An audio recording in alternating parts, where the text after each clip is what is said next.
जी Kaif 1 FAR 1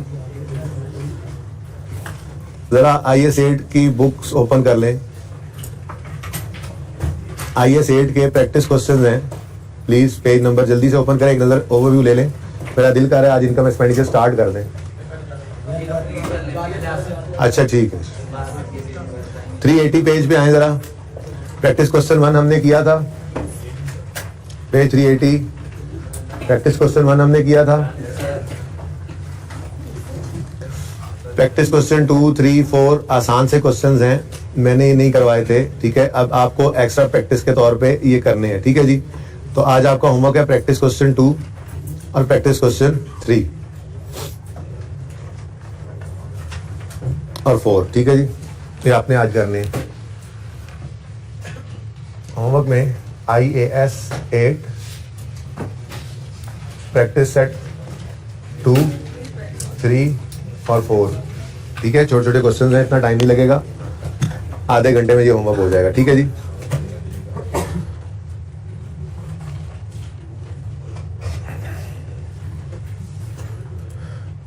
okay जी, उसके बाद पास papers open करें।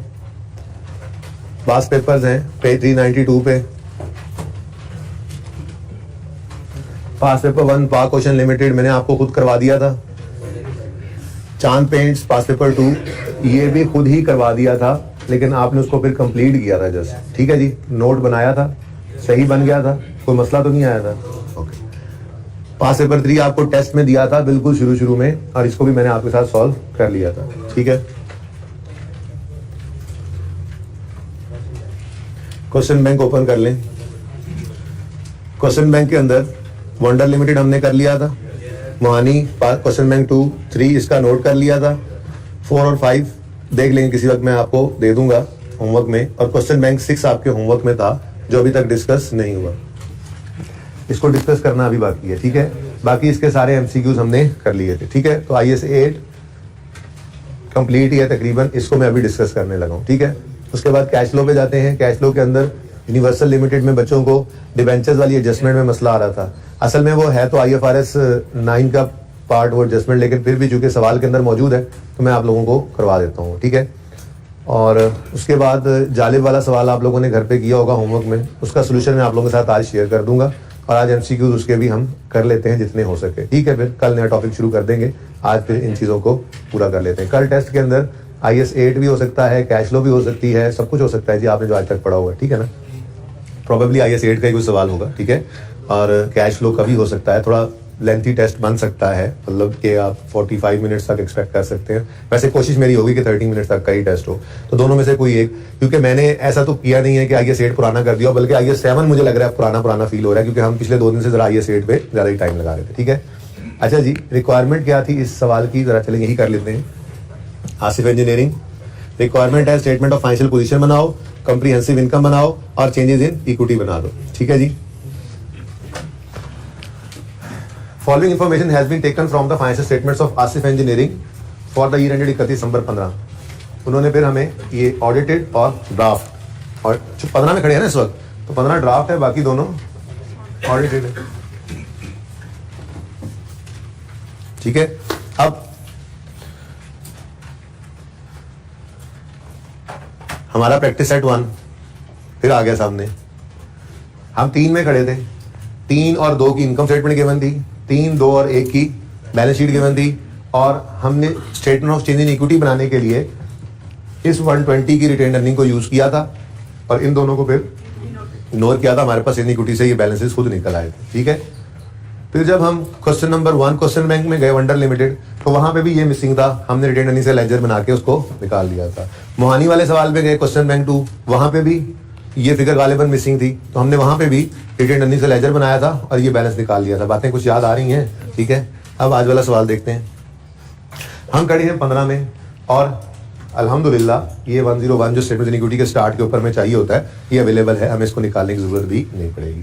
इनकम स्टेटमेंट बनानी है, बैलेंस शीट बनानी है, चेंजेस इन इक्विटी बनानी है। कोई नोट शोट इन्होंने इस सवाल के अंदर नहीं मांगा हुआ, ठीक है। जरूरत महसूस करूंगा मैं, अगर मुझे पसंद आया ये सवाल तो हो सकता है मैं इसका आपसे नोट बनवा भी लूँ, ठीक है। उसको फिर कल शेयर कर लेंगे, ओके। अच्छा, अब हुआ क्या है, in above financial statements AEL has recognised consumption of spare parts as expense.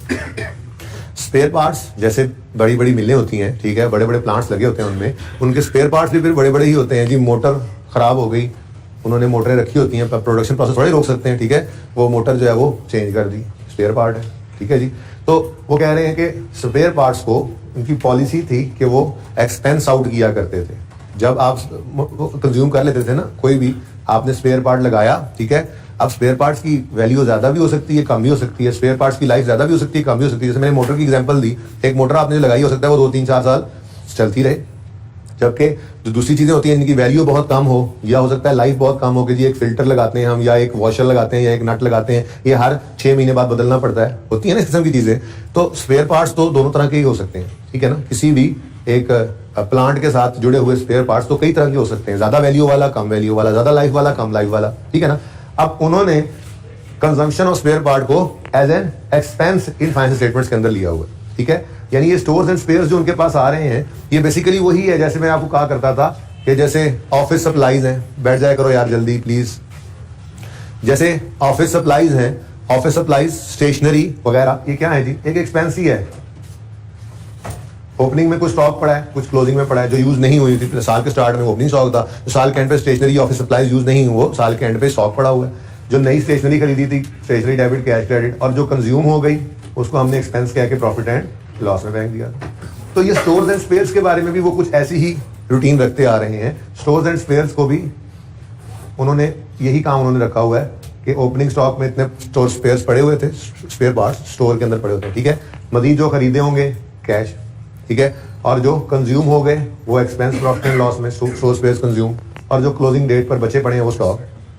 तो इसीलिए आपको बैलेंस शीट के अंदर स्टोर्स एंड स्पेयर्स नजर आ रहे हैं, ठीक है। अच्छा, लेकिन वो कह रहा है ये हमेशा से इनको एक्सपेंस आउट करते आ रहे थे स्टोर्स एंड स्पेयर्स को, लेकिन कहते हैं AEL has now decided to change its above policy and classify consumption of spare parts having useful life of more than 1 year as capital spares under property plant and equipment। कह रहा है कि जी असल में ना अब हमने ये पॉलिसी बदलनी है, बदलना चाह रहे हैं, जिन स्पेयर पार्ट्स की लाइफ 1 साल से ज्यादा है हम उनको कैपिटलाइज किया करेंगे, यानी उनकी entry expense debit cash credit की बजाय PPE लिखा है, हाँ PPE acid debit cash credit किया करेंगे, ठीक है। अब चूंकि ये चेंज इन पॉलिसी है तो इसको रिट्रोस्पेक्टिवली अप्लाई करना पड़ेगा, जहां तक मुमकिन हो सका हम वापस जाएंगे और इन चीजों को सही करके आएंगे। पॉज कीजिएगा जरा। अच्छा जी, तो अब चूंकि ये चेंज इन पॉलिसी मैं अर्ज कर रहा था, ठीक है, चेंज इन पॉलिसी है तो जहां तक मुमकिन हो सका वापस जाके इसको रिट्रोस्पेक्टिवली अप्लाई करना है, ठीक है। अब उसने हमें डाटा दिया इसका, कहता है following information pertains to capital spares consumed during past 3 years. Capital spares थे यानी साल से ज्यादा उम्र वाले थे, लेकिन पिछले 3 साल से जिनको हम एक्सपेंस आउट करते आ रहे हैं। 15 में हम खड़े हैं तो 13, 14, 15 का भी डाटा उन्होंने दिया हुआ है। और वही काम जब तक के सवाल कह ना दे, ठीक है, एक ही सवाल में ऐसा किया था, वरना तो हमेशा ही ऐसे करते हैं इस टॉपिक के अंदर कि जो गलती हमने सही करनी है या जो पॉलिसी हमने अप्लाई करनी है, हम ये अज्यूम करते हैं कि जब फाइनेंशियल स्टेटमेंट्स बन गई हैं तो सारा कुछ ये भी इस साल में हो चुका हुआ है तो इसको भी सही करेंगे, ठीक है। अब बड़ा सिंपल सा काम था जी, 55 इश्यू किए गए थे पार्ट्स 2013 में, और हमने कर दिया होगा उनको एक्सपेंस डेबिट कैश क्रेडिट। मैं इश्यू कर रहा हूं लेकिन मैं कैश ही क्रेडिट कर रहा हूं, ठीक है ना। करना चाहिए था एसिड डेबिट कैश क्रेडिट, ठीक है। तो सही करने के लिए क्या करेंगे, एसिड डेबिट एक्सपेंस क्रेडिट कर देंगे। अब अगला मसला आएगा कि चूंकि ये एसिड था जो कि कैपिटलाइज नहीं किया था, अगर करते तो डेप्रिसिएशन भी आती, तो फिर डेप्रिसिएशन को भी इंपैक्ट को लेकर चलना पड़ेगा। सिंपल सा क्वेश्चन था, ठीक है। तो चलो 3 साल क्विकली कर लेते हैं, 13, 14 और 15। वर्किंग वन,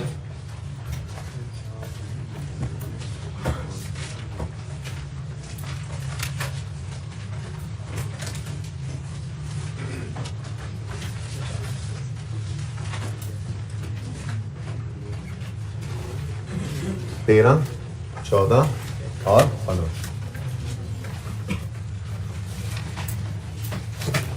जी भाई देखें, ओरिजिनल होना चाहिए था PPE डेबिट कैश या पेबल या शो जो भी करना है क्रेडिट, ठीक है, वो तो मसला ही कोई नहीं है। रॉन्ग एंट्री क्या होती रही, मतलब पॉलिसी चेंज है लेकिन मैं आपको कहा कि हम रॉन्ग कह लेते हैं, जरा सवाल आसानी से कर लें, इसलिए रॉन्ग ही हो गया ना। जब पॉलिसी बदली तो पुराने वाली पॉलिसी वाला जो काम किया वो फिर सही नहीं है, कह सकते हैं ओरिजिनल रॉन्ग, ठीक है। होता क्या रहा, हाँ चलो एक्सपेंस ही लिख लो, जान छुड़ाओ, एक्सपेंस डेबिट और कैश क्रेडिट। अब सही करने के लिए क्या करेंगे, होना चाहिए था पीपीई डेबिट, नहीं हुआ तो पीपीई को डेबिट कर लें, एक्सपेंस गलत डेबिट हो गया, सही करने के लिए। हाँ तो ये ज़बानी दिमाग में भी कर सकते हैं काम, तो अब यहाँ से शुरू हुआ। तो प्रॉपर्टी प्लांट इक्विपमेंट डेबिट और एक्सपेंस, स्टोर एक्सपेंस लिखना था, बस एक्सपेंस कर दो। स्टोर्स कंज्यूम्ड एक एक्सपेंस है तो एक्सपेंस क्रेडिट कर दो प्रॉफिट एंड लॉस में। अब बताओ भाई 13 में कितने स्टोर्स पार्ट्स कितने इशू हुए थे, 55, जिन्हें हमने एसेट में डेबिट करना था। ये वो है कैपिटल स्पेयर्स कह रहा है जिनकी एक साल से ज्यादा जिंदगी, उसने जिंदगी दी भी हुई है सब, ठीक है ना। तो ये 55 रुपए को एक्सपेंस में डाल दिया था, एसेट में डालना था, तो कर लो एसेट में वापस इसको।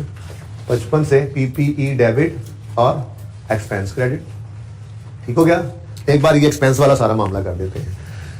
14 के साल में क्या हुआ, 39 रुपए से एक्सपेंस डेबिट हुआ। अब ये जरा ध्यान रख लो, ये जो, बल्कि एक काम करते हैं, ठीक है, एक काम करते हैं, इसकी डेप्रिसिएशन को साथ ही कर लेते हैं, ठीक है, क्या ख्याल है, स्टेप बाय स्टेप बेहतरीन है। अब ये जो हमने एसेट बढ़ाया है 13 में, अब बढ़ा रहे हैं ना, तो एसेट है, डेप्रिसिएशन का इम्पैक्ट भी लेना है। लंबी सोच सोचनी है तो सोचो, एक एसेट रिकॉर्ड नहीं हुआ था तो डेप्रिसिएशन भी नहीं आई थी, आज रिकॉर्ड कर रहे हैं तो डेप्रिसिएशन को भी बढ़ाना पड़ेगा। और शॉर्टकट सोच क्या है, और रेक्टिफाइंग एंट्री में देखो एसेट बढ़ रहा है तो डेप्रिसिएशन भी बढ़ा दो। डेप्रिसिएशन बढ़ाने की entry, depreciation expense debit PPE credit, ठीक है जी। अब 55 लाइफ 5 साल थी, ठीक है।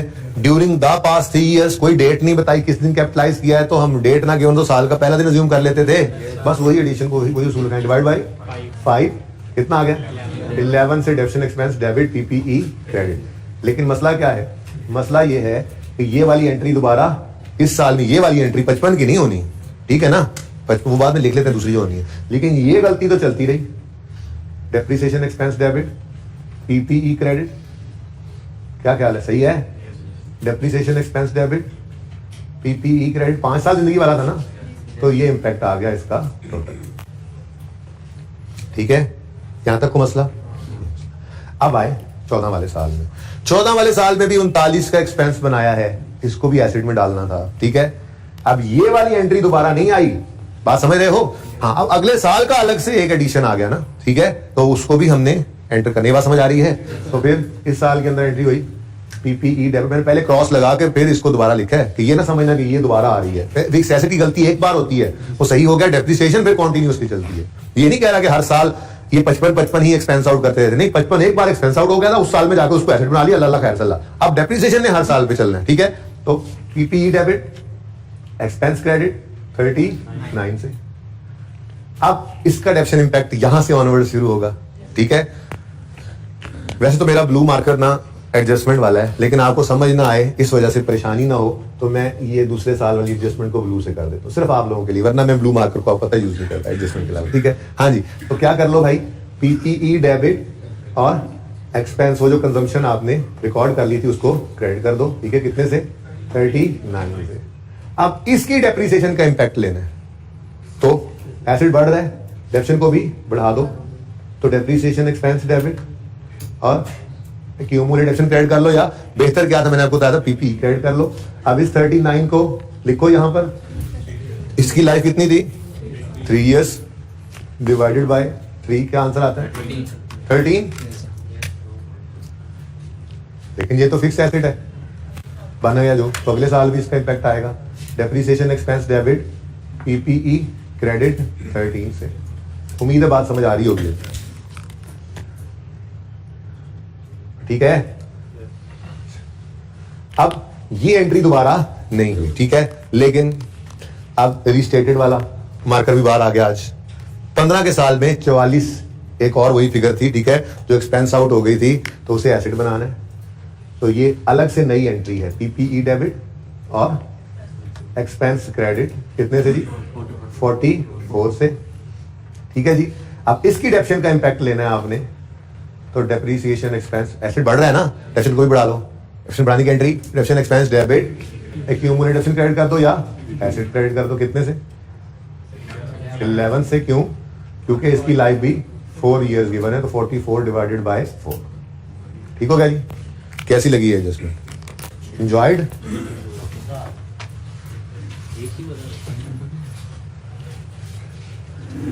ले भाई, ये समझ में आता है, ये हमारा एक्सपेंस हो गया था गलती से, इसको सही करने के लिए एसेट बनाया पॉलिसी चेंज की ना, अब इसको एसेट बनाया तो इसकी डेप्शन का इंपैक्ट आया, फिर 11 11 11 कहानी खत्म।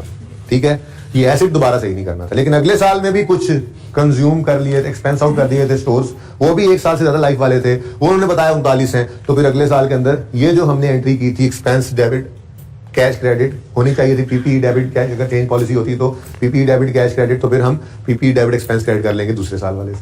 अब ये तो पिछले साल की डेप्शन का इंपैक्ट चल रहा था, पिछले साल वाले 55 का, ठीक है। अब 39 के डेप्शन एक्सपेंस का इंपैक्ट क्या आ गया, 13 और 13, ठीक है। अब ये एंट्री अगले साल दोबारा नहीं होनी थी, लेकिन अगले तीसरे साल में दोबारा से एक फिगर आ गई कि ये हमने इस 14 वाले साल में एक्सपेंस डेबिट कैश क्रेडिट कर दिया। 44 से होना चाहिए था पीपी डेबिट कैश क्रेडिट, अगर चेंज पॉलिसी होती तो फिर हमने पीपी डेबिट एक्सपेंस क्रेडिट कर दिया। अब इसकी डेप्शन का इंपैक्ट आ गया, ठीक है ना। तो पहले साल वाली चेंज का इंपैक्ट तीनों साल में आया, दूसरे साल की चेंज का इंपैक्ट जाहिर है पिछले साल में नहीं आता, वो अगले 2 साल में आया, और तीसरे साल की चेंज का इंपैक्ट सिर्फ तीसरे साल के अंदर आया होगा। ठीक है, क्लियर है, ये समझ आता है। नोट तो नहीं करना ना, तस्वीर बना लेना बाद में। अच्छा, अब उसने हमसे क्या मांगा हुआ है जी, क्या मांगा हुआ है, चेंज इन इक्विटी मांगी है, इनकम स्टेटमेंट भी मांगी है, बैलेंस शीट भी। अब पहले चेंज इन इक्विटी मांगी है तो पहले चेंज इन इक्विटी बनाए ना, बैठ जाना।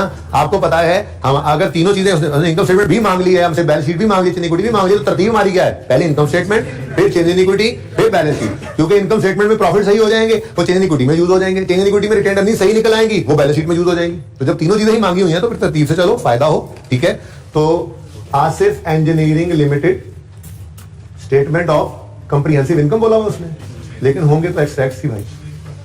ठीक है जी, और किस साल में खड़े हैं हम, 31/12 for the year ended 31 December 15। और इनकम स्टेटमेंट कितने साल्स की बनेगी, 2 साल्स की, 15 और 14। तो 31 दिसंबर 2015 और 31 दिसंबर 2014। अब सवाल में आके देखो, सवाल तो यहां खत्म हो गया है। ये 3 आइटम्स थे बैलेंस शीट के, पीपीई, स्टोर्स और रिटेन अर्निंग्स, और ये हमारे पास है नेट प्रॉफिट। ठीक है जी, तो प्रॉफिट गलत वाले उठाओ। ठीक है, देखो प्रॉफिट एंड लॉस अकाउंट का ये 112 हमें नहीं चाहिए होता, पता है ना आपको, क्योंकि हमने इनकम स्टेटमेंट तो 2 साल की बनानी होती है। ओके, तो 123 और 129 ले आओ। लिखा हुआ है प्रॉफिट, नेट प्रॉफिट, जो लफ्ज वहां लिखा हो ना वही यहाँ पे लिख लिया करो। कभी प्रॉफिट फॉर द ईयर हम लिख लेते हैं, कभी प्रॉफिट लिख लेते हैं, कभी नेट। सर कौन सा लिखे, जो सवाल में लिखा होता है मैं वही उठा के लिखता हूँ। सवाल में प्रॉफिट लिखा हो मैं प्रॉफिट लिख देता हूँ, सवाल में प्रॉफिट फॉर द ईयर लिखे मैं फॉर द ईयर लिख देता हूँ, सवाल में नेट प्रॉफिट लिख दिया मैंने नेट प्रॉफिट लिख दिया, कोई मसला नहीं। ठीक है, अब 14 और 13 15, 14 और 15। अब सवाल से गलत प्रॉफिट उठा के यहाँ लिखने के भी मार्क्स हैं। 14 का गलत प्रॉफिट 123, 15 का गलत प्रॉफिट 129, 123 और 129, ठीक लिखा है। ठीक है जी, अब मेरा ब्लू मार्कर एडजस्टमेंट वाला बेचारा आज उधर इस्तेमाल हो गया, लेकिन कोई नहीं, अपना काम तो करेगा रूटीन वाला। ठीक है, अब 14 के साल के लिए सिर्फ 14 को देखना है, 15 के साल के सिर्फ 15 को देखना है। अब वो वाला फिर रिटेन अर्निंग्स के ओपनिंग में एडजस्ट करते रहेंगे। ठीक है, और बना रहा हूं मैं इनकम स्टेटमेंट, इसलिए बैलेंस शीट आइटम्स को, एसेट्स लायबिलिटीज को इग्नोर कर, सिर्फ इनकम एक्सपेंसेस को हमने देखना है। ठीक है, अब 14 के साल को सही करने लगे। 14 के साल में एसेट्स लायबिलिटीज को इग्नोर कर देना है। एक्सपेंस क्रेडिट, एक्सपेंस क्या हो रहा है, कम। एक्सपेंस के कम होने से 14 में प्रॉफिट कितने से, 39 से। इधर आगे करना पड़ेगा मुझे लग रहा है। एनीवेज, फिर डेप्रिसिएशन भी तो एक्सपेंस ही है। डेप्रिसिएशन एक्सपेंस 11 से डेबिट मतलब बढ़ रहा है। एक्सपेंस के बढ़ने से प्रॉफिट, ये डायरेक्ट कभी मत बोला करें, ज्यादा टार्जन ना बना करें, ठीक है ना, डायरेक्ट नहीं बोलना हमने। ओके, एक्सपेंस के बढ़ने से प्रॉफिट ऐसे ही बोला करें प्लीज। ओके, नेक्स्ट, फिर ये डेप्रिसिएशन एक्सपेंस है, एक्सपेंस 13 से बढ़ रहा है, डेबिट मतलब बढ़ रहा है, तो एक्सपेंस का बढ़ना प्रॉफिट को कम कर देगा, 13। ठीक हो गया, 14 के लिए सिर्फ 14 को देखना है, income statement for the year है, और 15 के लिए सिर्फ 15 को देखना है, 14 को देखने की जरूरत नहीं है। ठीक हो गया, चलो अब 15 में आ गए। अब अगेन एसेट्स लायबिलिटीज को करना है इग्नोर, इनकम एक्सपेंसेस को पकड़ लें। तो एक्सपेंस 44 से क्या हो रहा है, क्रेडिट मतलब कम, एक्सपेंस के कम होने से प्रॉफिट जाएगा बढ़, 44। ठीक हो गया, इसको जगा दो यार साथ वाले को। अच्छा भाई, हर कोई अपने साथ वाले को जगा देना, दूसरों को ना देखे कौन सो रहा है कौन सो रहा है, बस अपने साथ वाले को देख लो, सो रहा है तो जगा दो। ठीक है, अच्छा जी, ओके। जिसको सो रहा था वो ज्यादा परेशान हो गया, जाग मेरे कोई देखते नहीं रहा शुक्र है जाग गया वो, जाग तेरा परेशान। अच्छा, गड्डी निकल जानी। नेक्स्ट, डेप्रिसिएशन एक्सपेंस है, एक्सपेंस बढ़ रहा है, एक्सपेंस का बढ़ना डेबिट, ठीक है ना, एक्सपेंस का बढ़ना प्रॉफिट को कम कर देगा, -11। एक्सपेंस ना भी लिखते, बस लिखा नहीं था उसको, ठीक है ना, एक्सपेंस डेबिट मतलब बढ़ रहा है, एक्सपेंस का बढ़ना प्रॉफिट को कर देगा कम। एक्सपेंस का बढ़ना प्रॉफिट बढ़ रहा है, डेबिट एक्सपेंस बढ़ रहा है, डेबिट एक्सपेंस का बढ़ना प्रॉफिट को कर देगा कम। Very beautiful question. थोड़ा सा इधर कर लें अब इनको। 31 दिसंबर 2015 और 31 दिसंबर 2014। अच्छा जी, बस 2 साल की प्रॉफिट लॉस बनाना होता है, पूरा हो गया तो काम। फिर अब मुझे बताएं 14 का profit 138। Wow, what a coincidence. ये क्यों सेम हो गया? चलो एनीवेज, लेकिन 138 आपने लिख दिया है 14 के प्रॉफिट को, 123 था उसके पास पड़े होंगे ये अकाउंट्स, तो फिर रीस्टेट। यार एटलीस्ट ये करते रहो, इज्जत से जब ये पूरा हो जाए ना तो सिर्फ आंसर देख लो। 138 बराबर क्यों हो गया? गलती तो नहीं की तरह, सही है जी। यहां तक को मसला नहीं। नोट ना करें आप, घर ही नोट करिएगा, वो जमाना गुजर गया। चलो अब ये करो बगैर सोल्यूशन देखे, चुप करके देखो इधर। Next statement of changes in equity बनानी है, तो AEL statement of changes in equity. लेकिन अगेन एक्सट्रैक्ट्स होंगे क्योंकि हमारे पास तो सिर्फ रिटेन्ड अर्निंग्स अवेलेबल है, ना शेयर कैपिटल ना शेयर प्रीमियम, कोई चीज भी नहीं है, ठीक है ना। For the year ended 31 December 15। और एक्सट्रैक्ट क्यों है? क्योंकि हम सिर्फ रिटेन्ड अर्निंग्स का कॉलम बनाएंगे यहाँ, ठीक है। लेकिन आपको ये पता लग गया 15 में है, तो हमने तरीका क्या बताया था? तरीका याद रखा करें, 2 लाइनें खाली छोड़े, ठीक है, और फिर अपनी मामूल की कार्रवाई शुरू करें, जो इस टॉपिक से भी पहले सीखी थी स्टेटमेंट इक्विटी में, ठीक है। सादा स्टेटमेंट, तड़के बगैर वाली सादा स्टेटमेंट इक्विटी के अंदर हमने जो सीखा था वो काम, ठीक है। 2 लाइनें खाली छोड़ दें, ओपनिंग ना एडजस्ट करना पड़ जाए, वैसे करना पड़ रहा है लेकिन चलो छोड़ दो तरतीब। और क्या लिखो? ओपनिंग बैलेंस, ओपनिंग बैलेंस, फिर क्लोजिंग बैलेंस, और फिर क्लोजिंग बैलेंस। ये 31 दिसंबर 15 को यहां पर लिख लो, 31 दिसंबर 14 ये बन जाएगा, और ये 31 दिसंबर 13 भी लिख सकते हो आप, 1 जनवरी 14 भी लिख सकते हो, आपकी मर्जी, ठीक है। अब ये 14 का साल, ये 15 का साल, नेट प्रॉफिट ऑफ 14 के साल में आ जाएगा, और नेट प्रॉफिट ऑफ 15 के साल में आ जाएगा। ऐसे ही करते थे। अब 15 के प्रॉफिट की गलतियां 15 में सही करोगे, कर भी ली हैं, बल्कि सही वाला प्रॉफिट अवेलेबल है। 14 के प्रॉफिट की गलतियां 14 के प्रॉफिट में सही करोगे, 14 साल की गलतियां, ठीक है, वो भी कर चुके हैं, सही प्रॉफिट्स मौजूद है। इससे पहले चाहे 500 साल की गलतियां हैं उनको ओपनिंग में, और हमारे सवाल में है इससे पहले की गलतियां, तो अगर ऐसी सिचुएशन आ जाए तो फिर ओपनिंग 2 बार लिखना पड़ता था। ओपनिंग बैलेंस 31 दिसंबर 13 या 1 जनवरी 14, ये 2 बार लिखना पड़ता था, क्योंकि यहां पर प्रायर ईयर एडजस्टमेंट की एक लाइन भी डालनी पड़ती थी, प्रायर ईयर एडजस्टमेंट, ओके। अच्छा, ले जी सवाल शुरू करते हैं। अब हमारा स्टार्टिंग पॉइंट स्टेटमेंट इक्विटी का क्या होता है जी? 31 दिसंबर 13 या 1 जनवरी 14 की रिटेन अर्निंग, जो 2 सवालों में क्वेश्चन बैंक 1 और 2 में गिवन नहीं थी, हमने निकाल ली थी। आज गिवन है 101, तो लिख लेंगे 101, ठीक है जी। अब 2003 की गलतियों को इस ओपनिंग में सही करना है, ठीक है। और लकीली आज एक्सपेंस 2 दफा आ रहा है, तो अच्छा हो गया, मैं इसको नेट में प्रेजेंट करने के काबिल हो गया सवाल, ठीक है। एक्सपेंस 55 से कम हो रहा है, एक्सपेंस के कम होने से profit, retained earnings means profits, ठीक है। तो एक्सपेंस के कम होने से प्रॉफिट्स बढ़ गए, कितने से बढ़ेगा? प्लस 55 करो, ये प्रॉफिट का बढ़ना आ गया।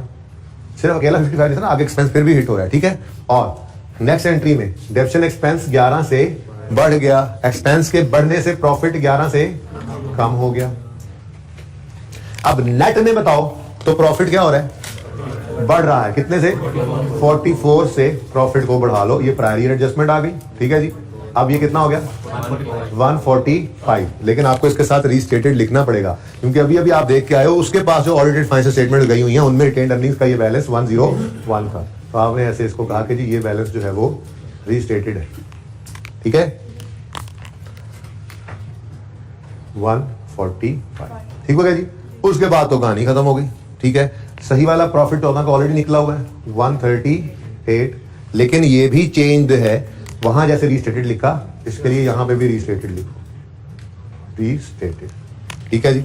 और क्लोजिंग कितना बन गया जी 283। अब देखो ना, दो रीस्टेटेड फिगर से जो टोटल आएगा वो भी रीस्टेटेड ही होगा, यानी 31 दिसंबर 14 पे उसकी बैलेंस शीट में 224 की रिटेन अर्निंग नजर आ रही थी, आप 283 पे ले गए, तो रीस्टेटेड।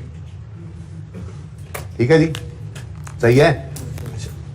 उसके बाद भाई 15 के साल का प्रॉफिट सही है ऑलरेडी 138, इसके साथ भी रीस्टेटेड लिखेंगे, इसके साथ रीस्टेटेड नहीं लिखना, ये पहली बार उसके पास जा रहा है। ठीक है, 421 ये आ गई हमारी क्लोजिंग रेटिंग। ठीक है जी,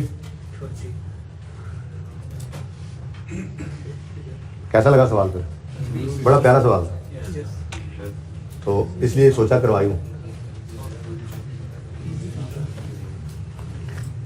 क्या रह गया भाई?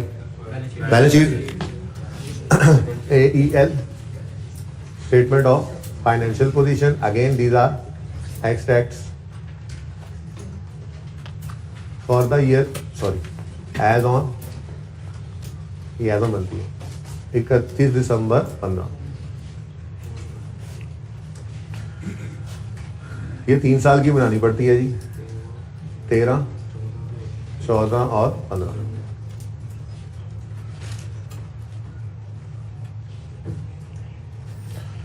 हाँ जी, 3 चीजें अवेलेबल हैं, प्लांट है, स्टोर्स हैं और रिटेन्ड अर्निंग्स हैं। ठीक है जी, 2 मिनट में ट्राई करें। हाँ,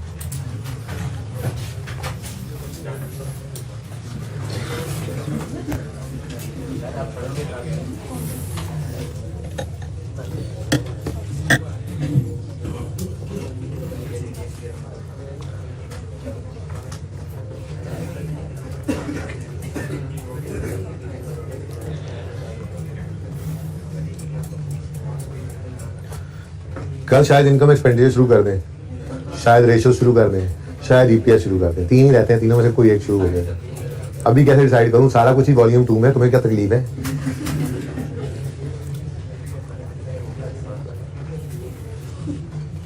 जो दिल करेगा वो शुरू कर देंगे।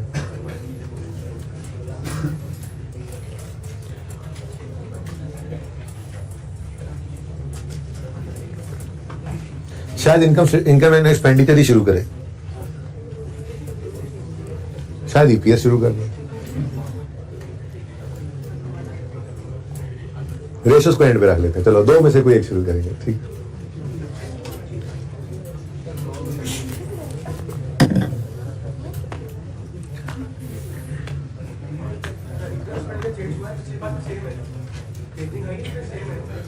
सेम ही है, तुम टेंशन न लो, जितना सेम है वो तो कर लें पहले।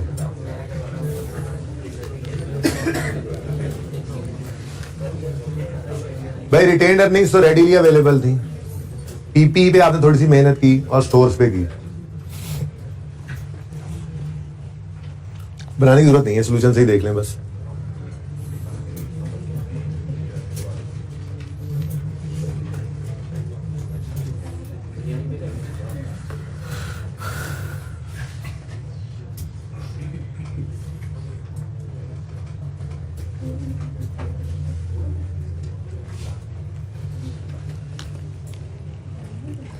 कितने बच्चे कर चुके हैं जी? बहुत कम है, पढ़ने वाले कम है, पढ़ने वाले तो हैं सारे इंशाल्लाह जी। ये देखें प्लीज, मुश्किल वाला काम पहले कर, PPE को पकड़ो। नॉन करंट एसेट्स में PPE 2013 का भी गिवन है, 2014 भी गिवन है, 2015 भी गिवन है, बस जगह बड़ी चाहिए आज हमें। गलत वाले बैलेंसेस को उठाओ।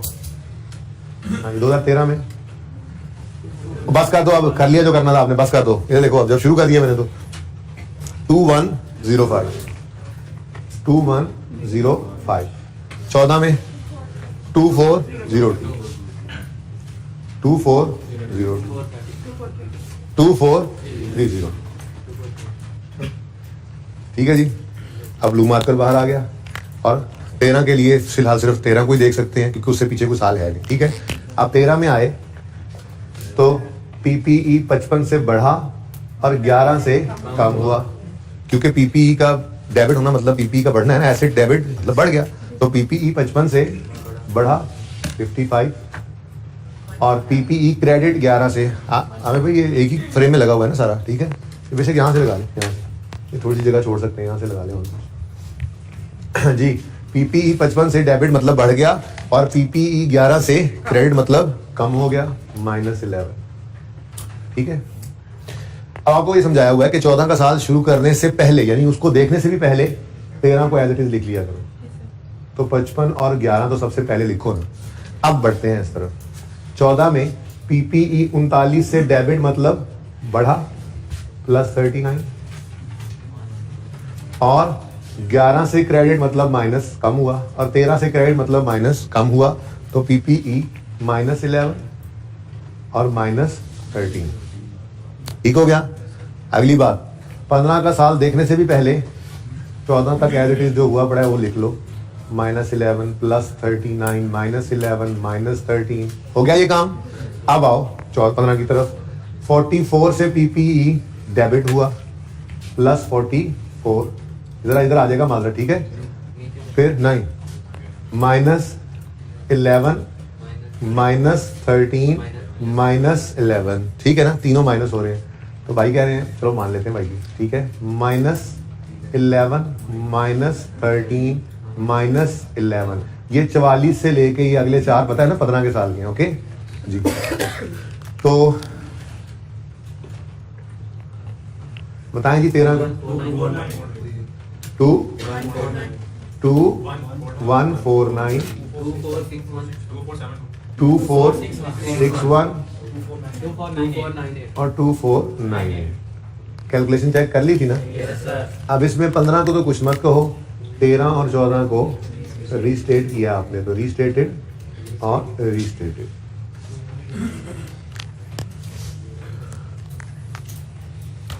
उसके बाद एसेट्स में होंगे स्टोर्स, क्या अल्फाज लिखे हैं, and spheres, stores and spheres. इधर देखें जी, बना हुआ है, इधर देखें, स्टोर्स एंड स्पेयर्स का लेजर बन रहा है। हमें एतराज हुआ इस फिगर पे कि इसको एक्सपेंस नहीं एसेट बनाना था। इससे क्लोजिंग पे कोई असर पड़ेगा? एक फिगर एक्सपेंस में ले गए थे ना, वो सवाल कह रहा है कि इसको एक्सपेंस में नहीं ले जाना था, इसको एसेट में लेके जाना था। तो मतलब उसकी एंट्री जो यहां से ऐसे हो रही है, एक्सपेंस डेबिट स्पेयर्स क्रेडिट, मैंने कैश लिख दिया था आसानी के लिए, असल तो एंट्री यही हुई है। वो कह रहा था ना issued during the year, consumed, issued during the year, तो उसकी एंट्री असल में तो बनती थी एक्सपेंस डेबिट स्टोर स्पेयर्स का अकाउंट क्रेडिट, चलो कैश लिख दिया। बहरहाल यानी कि इस अकाउंट ने क्रेडिट होना था पहले साल 55 से ही क्रेडिट हुआ है। मसला यह है कि उसको डेबिट हमने एक्सपेंस में किया हुआ था, चेंज पॉलिसी के अंदर उसको डेबिट करना था एसेट में, तो लड़ाई इस क्रेडिट की है ही नहीं, ठीक है। इसी तो मैंने कैश लिख दिया तब भी काम चल गया। यहां पे दरअसल तो एंट्री ये बनती थी कि जी गलती से एक्सपेंस डेबिट स्टोर स्पेयर्स का अकाउंट क्रेडिट हो गया, होना चाहिए था PP debit store spares credit. मैंने यहाँ पे चूंकि चेंज नहीं होना था, इसको कैश ही लिख दिया, आसानी से समझ आ गई, सवाल हो गया, ठीक है ना। अब मकसद ये है कि स्टोर स्पेयर्स तो क्रेडिट होना था 55 से, वो हुआ, सही हुआ बिल्कुल, और ठीक है। डेबिट की लड़ाई थी ना, डेबिट होना चाहिए था पीपी में, चेंज पॉलिसी का हुआ पड़ा एक्सपेंस में, तो हमने डेबिट कर दिया, पीपी को कर दिया एक्सपेंस क्रेडिट, उसको एक्सपेंस को क्रेडिट कर दिया। इसकी सेहत पे क्या असर पड़ा?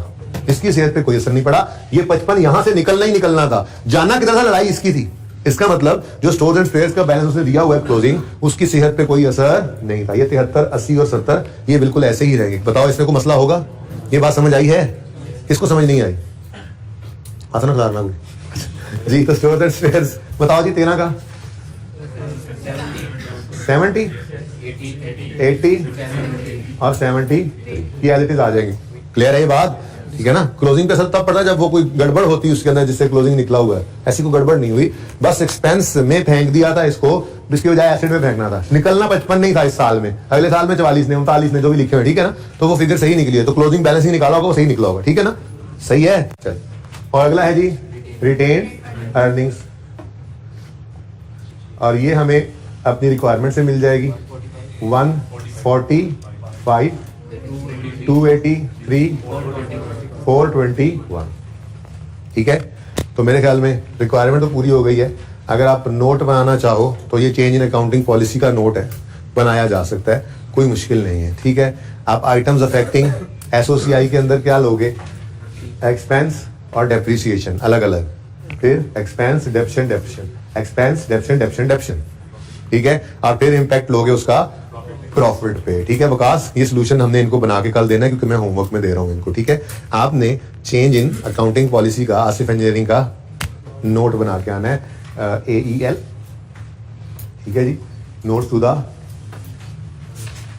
Financial statements for the year ended 31 December 15, note का कोई नंबर भी दे दो, 19 नंबर।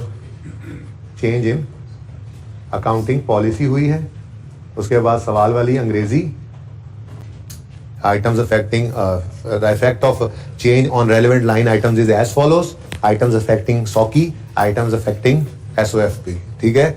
और दोनों में फरमाइशी प्रोग्राम, प्रॉफिट और रिटेन्ड अर्निंग्स, ठीक है ना। बाकी सब चीजें लेनी है, एक्सपेंस का कोई नाम रख लेना ना, तो उन्होंने इसको स्टोर एक्सपेंस या expense consumed, store consumed expense का नाम रख लेना, सिर्फ एक्सपेंस भी लिख दो तब भी काम चलेगा। नोट बना के आना है, आपने होमवर्क है आपका, ठीक है। ओके जी, अब मेरे ख्याल में छोड़ दें आइए सेठ की जान और आ जाए आइए 7 पे, पुराना ही हो गया, भूल ही गए भाई। ये आइए 7, ये जालिब वाला सवाल आपके पास है ना विकास, जो अभी पिछले टेस्ट में आया जालिब, वो इन सबको PDF में भेज दिया आपने? अच्छा ठीक है, क्वेश्चन हो गया था जालिब वाला,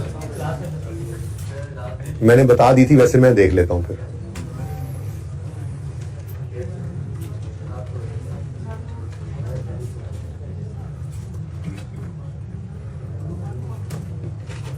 मिल नहीं रहा,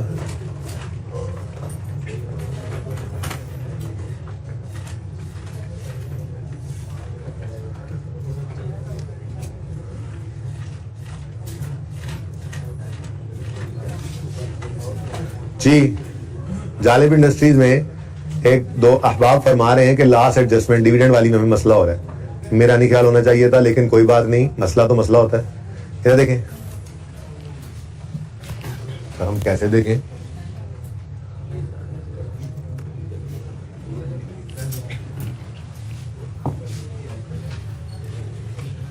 भाई आसिफ इंजीनियरिंग का नोट बना के मुझे दिखाना है आपने फटाफट, ठीक है ना आसिफ, ठीक है ना आसिफ जी।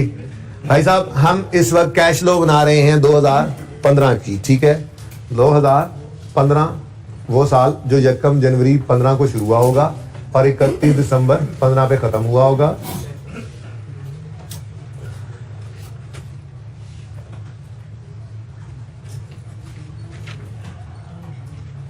मैंने कहीं भी लिख दूं ना, वक्त दूसरा रहे और काम आए। अच्छा, 15 के साल में कौन कौन से डिविडेंड आ सकते हैं?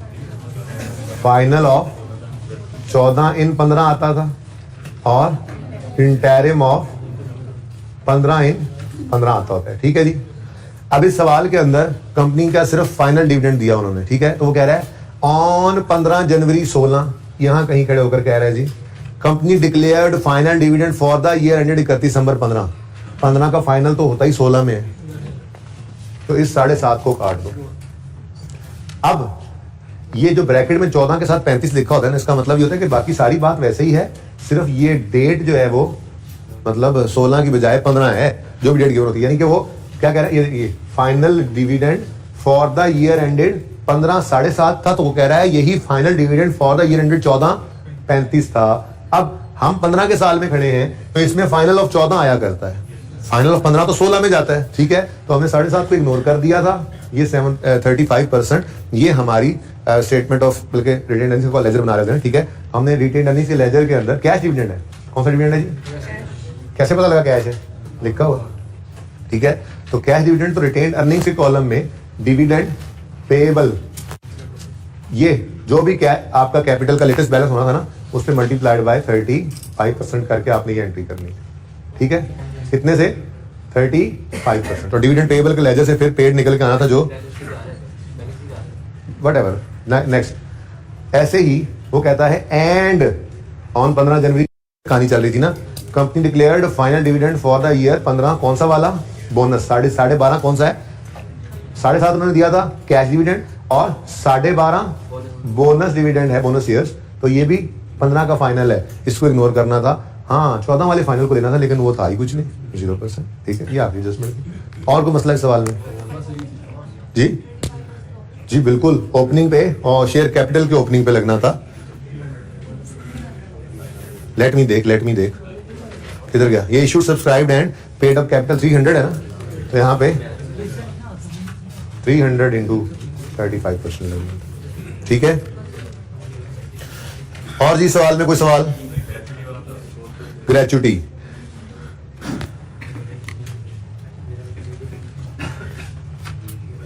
प्रोविजन फॉर ग्रेचुटी, मुश्किल वाला नाम है इसका, मैंने बताया था। ग्रेचुटी अंदाजा कहते हैं अंदाजे को, इसको आप ग्रेचुटी पेएबल भी कह सकते हैं।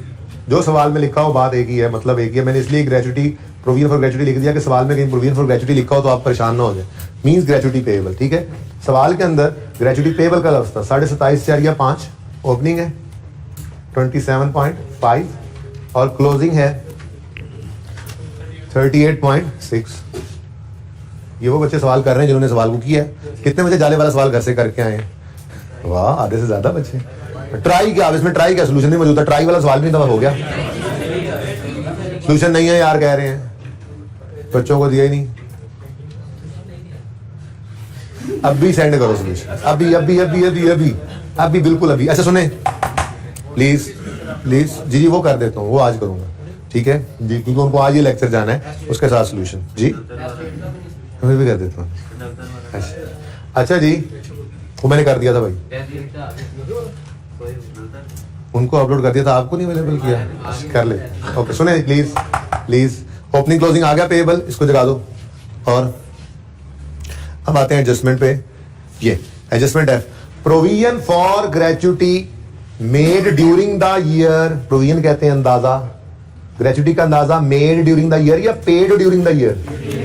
पेमेंट नहीं है ये, किसी भी एक्सपेंस की तरह से। ये ग्रेचुटी एक्सपेंस का असल में लेजर है। मैंने कहा था बिल्कुल उस तरह से जैसे इंटरेस्ट का लेजर आता है, रॉयल्टी का भी वैसे ही है, ग्रेचुटी का भी वैसे ही है। ये बात आपसे डिस्कस की थी ना मैंने, ठीक है। तो इस लेजर में कैश सिर्फ आता है, एक्सपेंस डेबिट कैश क्रेडिट, और एक्सपेंस की फिगर क्रेडिट साइड पे आती है, ठीक है। अब सवाल के अंदर उसने सिर्फ देखना ये हुआ करेगा पेड की फिगर दी है या एक्सपेंस की, क्लियरली बता देगा। यहाँ पे अगर ये 15.5 पेड होता तो वो यूं कहता gratuity paid during the year is 15.5, लेकिन यहाँ पे क्या कह रहा है, प्रोविजन फॉर ग्रेचुटी मेड, यानी वो जो एस्टीमेट की बेस पे एक्सपेंस रिकॉर्ड करते हैं वो कितना है 15.5। तो 15.5 क्या है जी, एक्सपेंस की फिगर, ग्रेचुटी एक्सपेंस 27.5 था ना, ये 27.5 था ना, देख के आऊं सही है। अच्छा अब बैलेंसिंग फिगर 4.4 है।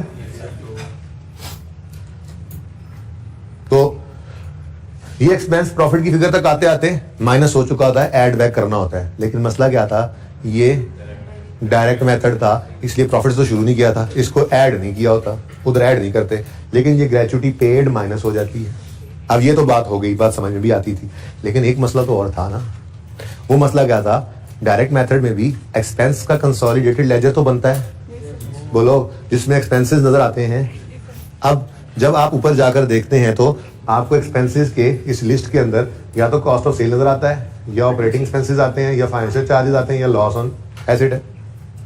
अब कहीं पे आपको ये ग्रेचुटी एक्सपेंस 15.5 नजर नहीं आ रहा, तो फिर पक्की बात है ये ऑपरेटिंग एक्सपेंसेस में छुपा पड़ा होगा। अब जो आपने एक्सपेंसेस का एक कंसोलिडेटेड लेजर बनाना शुरू किया हुआ होगा, उस एक्सपेंसेस के लेजर में आपने सिर्फ ऑपरेटिंग एक्सपेंसेस ही लेने हैं ना, कॉस्ट ऑफ सेल तो इन्वेंटरी के लेजर में चला जाता है।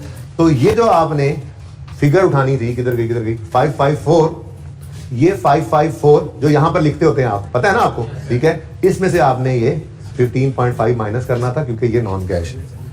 ये एक सिर्फ मसला था इस सवाल के अंदर, ठीक है।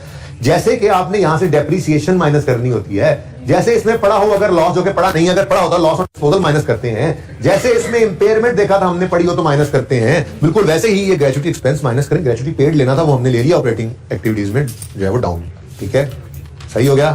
और कोई मसला सवाल में? तो मसला सिर्फ यही था वैसे देखा जाए। कितने बच्चों ने किया हुआ ये सवाल? इंशाल्लाह आज बाकी सारे बच्चे भी कर लेंगे, ठीक है। ये सवाल जिन्होंने डायरेक्ट मेथड से नहीं किया वो डायरेक्ट मेथड से कर लीजिएगा, और जिन्होंने डायरेक्ट मेथड से कर लिया है यही सवाल ये बच्चे इनडायरेक्ट मेथड से करेंगे। सोल्यूशन कल आपके साथ शेयर करूंगा इंशाल्लाह, ठीक है। तो IAS 7 में ये टेस्ट नंबर 9 है ना, टेस्ट 9 जालिब वाला सवाल है, ये विद इनडायरेक्ट मेथड करना है आप, ओके। अच्छा जब आपको रिवीजन प्लान दूंगा ना इंशाल्लाह घर जाते हुए, तो उसमें भी मैं ये सवाल टेस्ट वाला दोनों मेथड से उसमें भी लिखूंगा आपको ना। सेशन के एंड पे सारे टेस्ट और उसके सोल्यूशन पीडीएफ के अंदर भी भेज दूंगा, इस ग्रुप के अंदर भी, ठीक है। और बुक शॉप पे भी रखवा दूंगा, क्योंकि मैंने रिवीजन प्लान में आपको ये लिख के देना है कि आपने टेस्ट वाले क्वेश्चंस को भी रिवाइज करना है रिवीजन प्लान में। तो टेस्ट आगे पीछे हो जाते हैं, सोल्यूशन आगे पीछे हो जाते हैं, कोई मसला नहीं, वो आपको एक कंप्लीट फाइल की फॉर्म में प्रोवाइड कर दिए जाएंगे। तो उसमें भी यही लिखा हुआ होगा कि टेस्ट 9 जालिब वाला सवाल डायरेक्ट से भी करना है और इनडायरेक्ट से भी, जब कैश लो के आपको रिवीजन प्लान दिया होगा, ठीक है ना। तो आज आप बहरहाल डायरेक्ट से पर्चे में कर चुके, घर पे ट्राई कर चुके, सोल्यूशन देख लिया। एक मसला जो आ सकता था 15.5 को मैंने आपको समझा दिया है, इसके अलावा कोई मसला था नहीं ऐसा इस सवाल के अंदर, ठीक है। इसको जिन्होंने नहीं किया वो दोबारा कर लीजिएगा, और जिन्होंने कर लिया है वो आज इसको इनडायरेक्ट मेथड से शुरू करेंगे। पीपीटी अवेलेबल है हमारे सवाल में, पीपीटी से सवाल शुरू करेंगे और पुराने तरीके से सवाल करेंगे, ताकि ये मसला ही खत्म हो जाए, हमें ना टेंशन हो कौन सा मेथड है। एक ही सवाल को दोनों तरीके से कर दिया हमने, ठीक है, ज्यादा क्लियर होगी सिचुएशन। ये जो ग्रेजुएटी एक्सपेंस यहाँ एक्सपेंसेस में से माइनस करना पड़ा है, इनडायरेक्ट मेथड में ये ऊपर टॉप पे पीपीटी में से रिवर्स हो रहा होगा, यानी कि एड बैक हो रहा होगा, तो सारी चीजें ज्यादा अच्छी क्लियर हो जाएंगी। ये लाजमी होमवर्क है आज के लिए, ठीक है, ओके। अच्छा, पॉइंट 3 में कोई मसला है क्या यार? ट्रेड डेट्स वाला भी बता देता हूँ यार, तुम सारा सवाल ही करवा लो फिर। यस सर, ये वो बच्चा, यस सर किसने बोला यस सर? बोला बता दो यस सर वाला कौन है? हाँ, तुमने घर पे सवाल किया, ये देखा था, समझ नहीं आया, वरना तुम यस सर ना कहते। इनको पता है इस बात का, अगर मैं ये सवाल करवाऊंगा तो ये सिर्फ वेस्ट ऑफ टाइम होगा, सिर्फ वेस्ट ऑफ टाइम होगा। क्यों? 2-3 एडजस्टमेंट में मसला है, वो इनको भी पता है, सारा सवाल करके आए हुए हैं। तो आपके लिए ये बात बोली है कि आप पहले डायरेक्ट मेथड से घर पे आज करोगे, इंशाल्लाह अल्लाह फिर आपको पास करेगा, और फिर इसको इनडायरेक्ट मेथड से करोगे, अल्लाह फिर इंशाल्लाह लाजमी पास करेगा।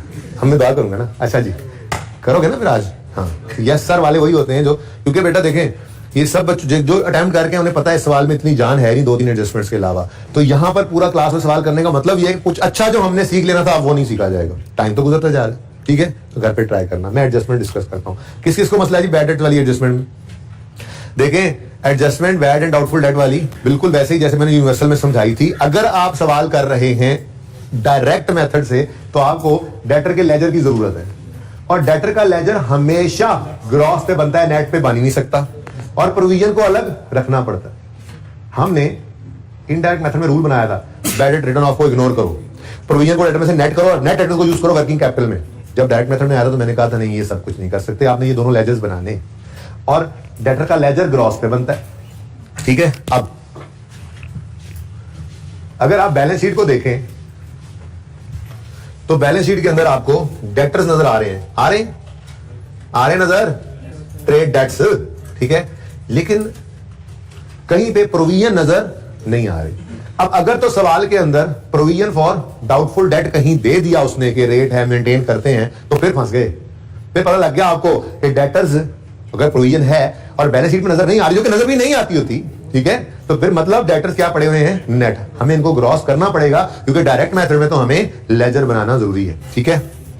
अब चलते चलते सवाल में खुशी खुशी डेटर को देख के आए थे, डेटर पड़े हैं, कोई प्रोविजन नहीं है, एडजस्टमेंट नंबर डी आ गई, trade debts written during the year amounted to 1 million. इससे भी इतनी टेंशन नहीं हुई, राइट ऑफ हो गए, ठीक है, राइट ऑफ हो गए, ओके डन कर लेंगे। ओ किधर गया हो? It is the policy of company to maintain the provision for doubtful debt at 5%। इसका मतलब वो प्रोविजन बनाते रहे हैं, ठीक है। अगर प्रोविजन मेंटेन करते हैं तो मतलब ओपनिंग प्रोविजन भी थी, क्लोजिंग भी थी, ठीक है। अब हमारे पास तो 5% और ₹1 का बैड डेट है, 1 मिलियन, ठीक है। अच्छा, अब हमारे पास ये मामला है कि सवाल में हमें ट्रेड डेट्स नजर आ रहे हैं और नीचे कहता है प्रोविजन मेंटेन करते हैं, और पूरी बैलेंस शीट में कहीं पे हमें प्रोविजन नजर नहीं आई, तो फिर लाजिम है कि ये नेट है, लाजिम है, ठीक है। अब ये वाला नेट ब्रॉड डाउन में नहीं लिख सकता मैं, ठीक है, ना ही क्लोजिंग जगह पे लिख सकता हूं, ठीक है। तो फिर एक छोटी सी वर्किंग कहा था कर लेना, वो वर्किंग क्या होगी? क्रॉस और लेस करो इसमें से gross debtors, less provision for doubtful debt is equal to net debtors. अब हमें सवाल के अंदर नेट डेटर्स गिवन थे, क्लोजिंग भी ओपनिंग, ये नेट डेटर्स है जी। ओपनिंग 24.7 है, क्लोजिंग किधर गया? 28.5, ठीक हो गया। अब प्रोविजन की परसेंटेज सवाल ने बताई 5% है, तो मतलब फिर ये 90 और ये ग्रॉस फिर होना था 100 में। अपना फॉर्मूला यूज करें, कैलकुलेटर निकालें, 24 से ग्रॉस ही निकाल लें। 24.7 है 95% given amount over given amount percentage, इसको ले जाओ 100 पे, ये हो गया फिर ऐसे ही 28.5 डिवाइड बाय 95 इंटू 100 करो 30 और ये आ गया 1.5 पानी का। तो ओपनिंग वर्किंग से आया 20 ये ठीक है 26, क्लोजिंग वर्किंग से आया 30, ओपनिंग प्रोविजन वर्किंग से आई 1.3, क्लोजिंग प्रोविजन वर्किंग से आई 1.5। वर्किंग नंबर दे दोगे ना जो भी वर्किंग नंबर होगा, ठीक है। अब उसने सवाल में कहा bad debt written during the year भी है, वो बैड रिटर्न ऑफ की एंट्री हम करते थे, bad written debit, debtor credit, bad written credit provision. तो मैंने कहा था डायरेक्ट कर लिया करो 1 bad debt written, bad debt written, ठीक है। अब सवाल से उठाओ सेल्स और go and kill the waves.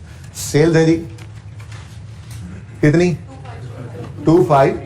पूरे सवाल में कहीं उसने ये तो नहीं कहा कि इसमें इतनी क्रेडिट सेल्स इतनी कैश सेल्स। कैश भी देता तो हमें क्या फर्क पड़ता है, वो कैश भी देता है कि इसमें 80%, 70%, 90% कैश सेल्स हैं, क्रेडिट सेल्स हैं, बाकी कैश हैं। तो हमने तो एक उसूल बना लिया हुआ है कि यहाँ पे हम सेल्स लेते ही कौन कौन सी दोनों ले लेते हैं कैश फ्लो के टॉपिक में, क्रेडिट प्लस कैश। लेकिन सवाल खामोश तो वैसे ही हम क्रेडिट अज्यूम करते हैं, डेटर्स तो आ ही रहे हैं, ठीक है, सारी सेल्स क्रेडिट भाई, ठीक है।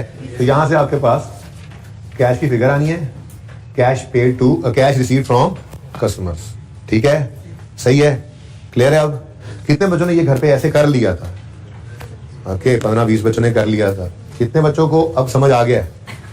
किसको अभी भी समझ नहीं आया? नहीं समझ आया, इसको निकल जाए क्लास से। अच्छा क्लियर है जी, और कोई भी हुक्म मेरे लायक? इस सवाल को प्लीज जिसने डायरेक्ट मेथड से नहीं किया वो डायरेक्ट मेथड से लाजमी करना। वैसे तो ये और ग्रेचुइटी वाली एडजस्टमेंट, लेकिन एक चीज और है जो भूल जाओगे, सुनो।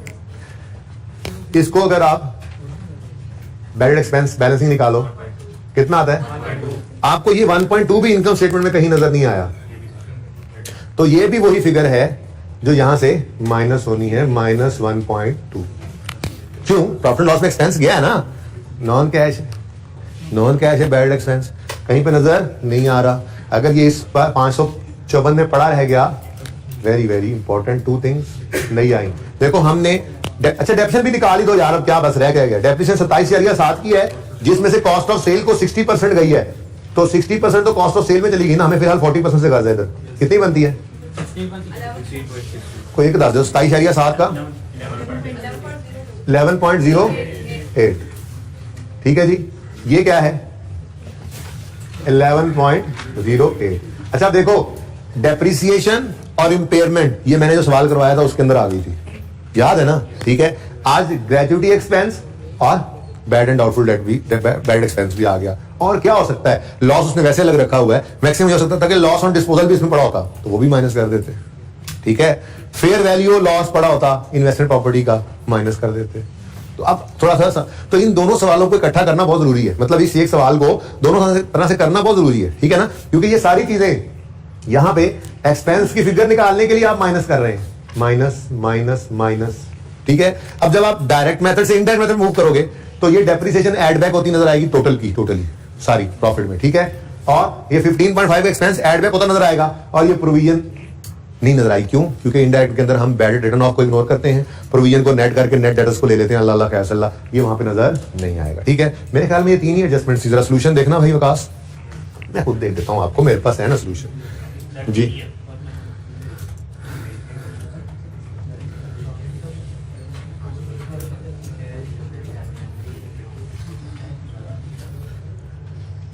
ये जी एक्सपेंसेस का लेजर है ये, ठीक है जी। इसमें 12.1 नाम की वर्किंग है, जिसमें ये 526 निकला। कैसे निकला? 554 में से 227 का किधर गया? इसमें सही नजर नहीं आ रहा, पीडीएफ ओपन करते हैं जी भाई, सेंड हो जाता है, सेंड आपको हो गया होगा मेरे ख्याल में। ये देखें जी एक्सपेंस का लेजर, ये एक्सपेंस का लेजर, और मैं कोशिश करता हूं कि बाकी लेजर भी नजर आ जाए साथ ही। प्रोविजन फॉर डाउटफुल डेट बहुत नीचे है, चलो माजरत जी। एक्सपेंस का लेजर है ये, इसमें ये फिगर 526 की सही करते हैं ना, वो जो स्टार लगाते हैं, ये स्टार की बजाय मैंने 12.1 लिखा हुआ है इसमें, ठीक है। अब इसमें 27.7 का 40% अभी अभी आपने निकाला 11.08, ये माइनस हो रहा है। फिर 15.5 ये क्या है जी? Gratuity expense. 1.2 क्या है जी? प्रोविजन का बैड डेट एक्सपेंस, ठीक है। और ये तीनों को माइनस करो, 554 में से माइनस करो 11.08, माइनस करो 15.5, माइनस करो 1.2, क्या आता है? ठीक हो गया ना?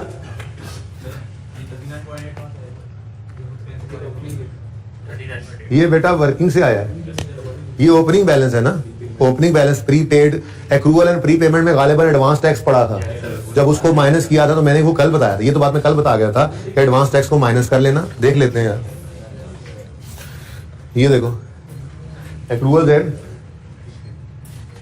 अदर पेबल्स आ रहे हैं, ये नहीं है, किधर गया? ये pre payments and other receivables हैं, सवाल के अंदर गिवन थे। ये एडवांस टैक्स माइनस किया तो ये ओपनिंग क्लोजिंग ये गए थे लेजर में।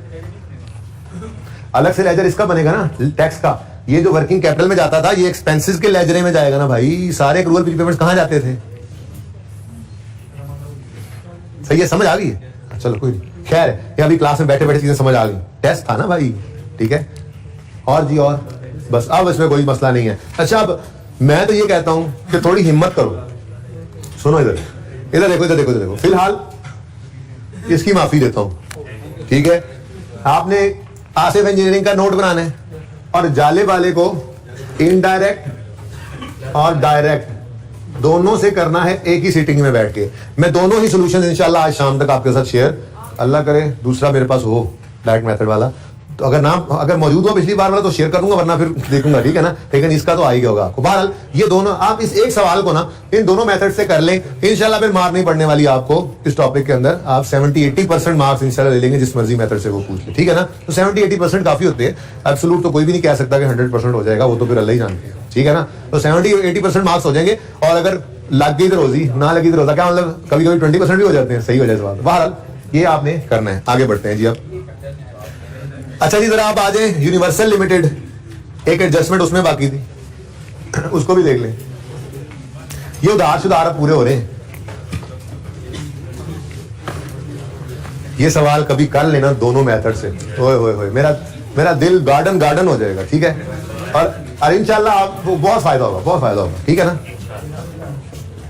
बहुत ही फायदा होगा, क्या बताऊं आपको।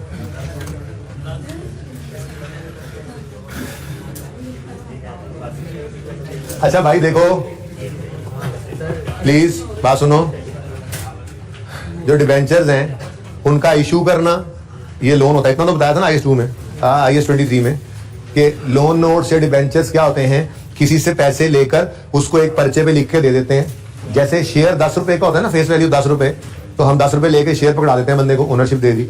ऐसे ही लोन नोट्स में 100 रुपए मिसाल के तौर पे लिखा होता है समूह के ऊपर, और कोई भी बंदा हमें पैसे आकर हमें लोन दे तो हम उसे 100 रुपए लेके उसको वो पर्चा पकड़ा देते हैं। लेकिन ये चूंकि लोन नोट होता है तो उसमें लिखा होता है कि जी ये 100 रुपए 5 साल बाद आप वापस ले लेना हमसे, और 5 साल तक इंटरेस्ट लेते रहना, ठीक है ना। तो जो लोन नोट, इसी को डिबेंचर कहते हैं, इसी को TFC कह देते हैं, ठीक है ना। तो जो लोन नोट या डिबेंचर इशू करता है वो बेसिकली लोन ले रहा होता है, वो पैसे लेकर डिबेंचर इशू करता है। जैसे जो शेयर इशू करता है उसको पैसे आ रहे हैं, है तो लायबिलिटी टुवर्ड्स ओनर ही ना, ठीक है। कैपिटल भी क्या है, लायबिलिटी टुवर्ड्स ओनर ही है, ठीक है। तो पैसे जो शेयर इशू करता है उसको पैसे रिसीव होते हैं, ठीक है ना। तो ऐसे ही जो डिबेंचर्स या लोन नोट्स इशू करता है उसको पैसे रिसीव होते हैं। तो जाहिर सी बात है, किसी से पैसे ले रहे हो तो उधार ही है ना, तो ये लोन होता है। ऐसे ही डिबेंचर्स जिसने इशू किए हैं वो तो लोन रेज कर रहा है, तो जिसने खरीदे हैं उसकी किताबों में तो ये एसेट होगा। अब असल बात तो ये है भाई कि IFRS 9 आपके सिलेबस में नहीं है, ये FAR 2 के अंदर है, तो ये एडजस्टमेंट वो पूछे मुमकिन नहीं है, ठीक है ना।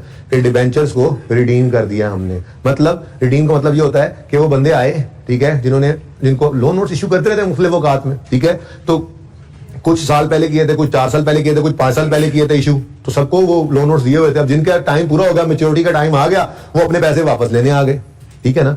तो उसके ऊपर ही होता है कि इशू करते हुए प्रीमियम पे भी इशू हो सकते हैं, पार पे भी इशू हो सकते हैं, डिस्काउंट पे भी इशू हो सकते हैं, लाइक शेयर कैपिटल। ऐसे ही रिडेम्पशन के वक्त भी प्रीमियम पे रिडीम हो सकते हैं, पार पे रिडीम हो सकते हैं, डिस्काउंट पे रिडीम हो सकते हैं। अब IFRS 9 पढ़ाने बैठ जाऊं तो 10-15 दिन लग जाए इसमें, ठीक है ना। तो भाई ये एडजस्टमेंट तो आ नहीं सकती। मैं इसके लिए आपको एक छोटा सा आसान सा हल बता देता हूं, अगर आपको पसंद आ जाए तो ठीक है, ना पसंद आए तो फिर मैं डिबेंचर समझाने बैठ जाऊंगा, ठीक है। देखो भाई,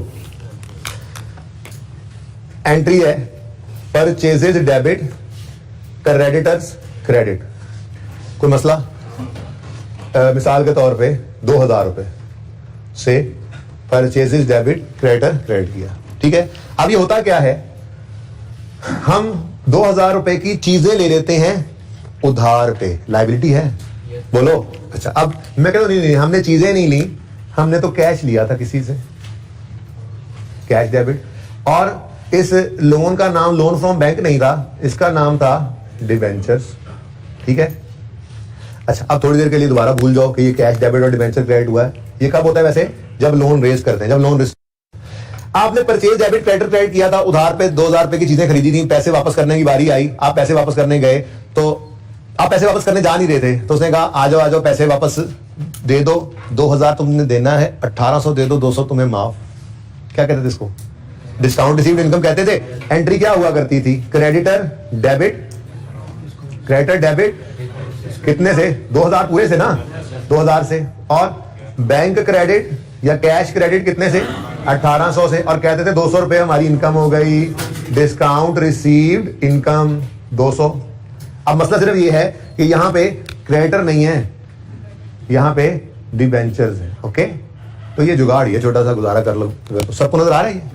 ठीक है, यानी आप यूं समझो, परचेज डेबिट क्रेडिट क्रेडिट हुआ था 2000 से, उसने कहा यार पैसे दे जा, तेरी मेहरबानी, 200 माफ कर दूंगा, तो हम पैसे लेकर गए 1800। क्रेडिट डेबिट किया 2000 से, कैश क्रेडिट 1800 से, बाकी 200 डिस्काउंट रिसीव्ड इनकम। अब ये क्या होता है? ये हम चीजें खरीदते हैं उधार पे, परचेजेस, चीजें गुड्स खरीदते हैं उधार पे।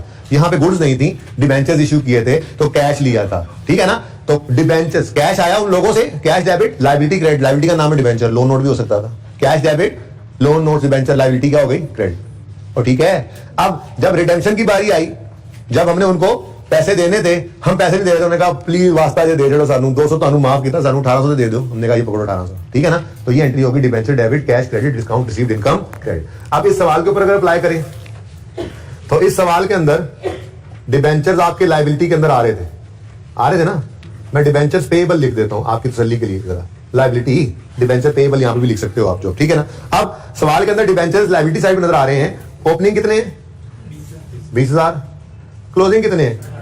18000। अब आपके दिल में क्या आ रहा था? जैसे कोई भी लोन होता है वैसे ही ये लोन है, वैसे ही लोन है ना? अब आपके दिल में क्या आ रहा था कि हम ना यहां पर लिख लेते हैं कैश रीपेड, लोन रीपेड, और पूरे का पूरा 2000 लिख लेते हैं। ये लिखने ही लगे थे आप, तो उसने कहा रुको जरा, इधर देखो जरा, अदर इनकम के अंदर डिस्काउंट ऑफ 10 रुपए पर डिबेंचर भी पड़ा है, विच वर रिडीम्ड ड्यूरिंग द ईयर। तेरी खैर, यानी कि सारे का सारा कैश कोई नहीं है, कुछ डिस्काउंट भी है वो इनकम, तभी तो इनकम में पड़ी है, ठीक है? अब 10 पर डिबेंचर डिस्काउंट आया, डिबेंचर 100 ईच, इसमें भी डिबेंचर की फेस वैल्यू ही पड़ी होती है, ठीक है?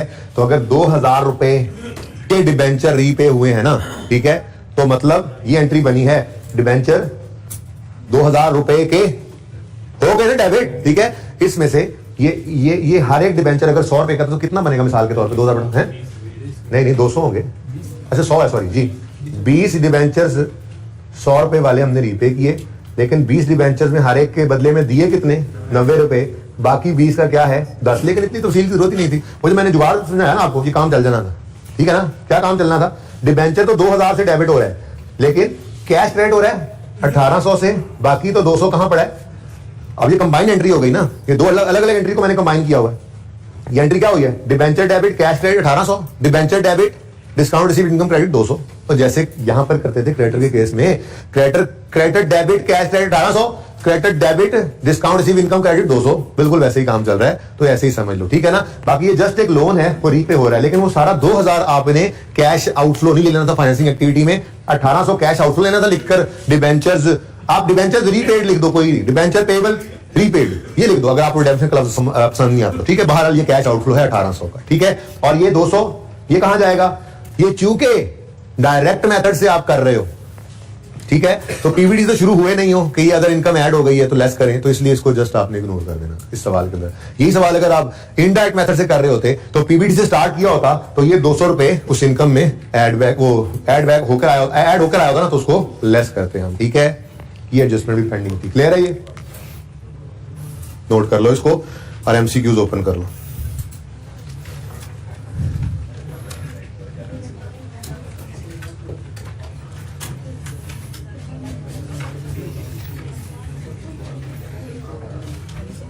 आज हमने किया क्या क्या भाई?